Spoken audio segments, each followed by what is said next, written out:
Hi, in this video I'm going to show you how the turbo function works on your GameSir X5s controller. What turbo is, it allows you to just hold down the button and it will do repeated presses like this by just holding it down.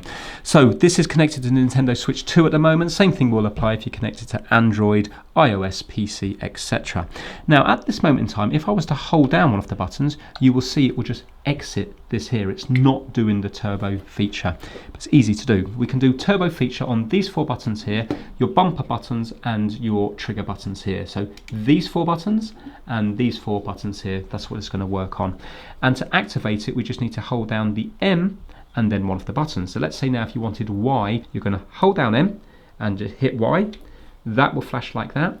And now that is it. Every time we hit Y, you can see it's on. Just by holding it down, it's doing turbo there.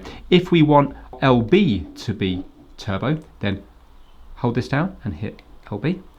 That will flash like that. And now LB is, in this instance L, is turbo there. And all the buttons are still working as normal. If we want to clear that, we just need to hold down this button and this button at the same time and it will go to green. So hold down that button, hold down this button here for 2 seconds, gone to green, now let go, and now check this out, it's back to normal. If I was to hold down L, it's going to exit the screen like so. And the same with Y as well. Y is working, if I was to hold it down, it will exit the screen.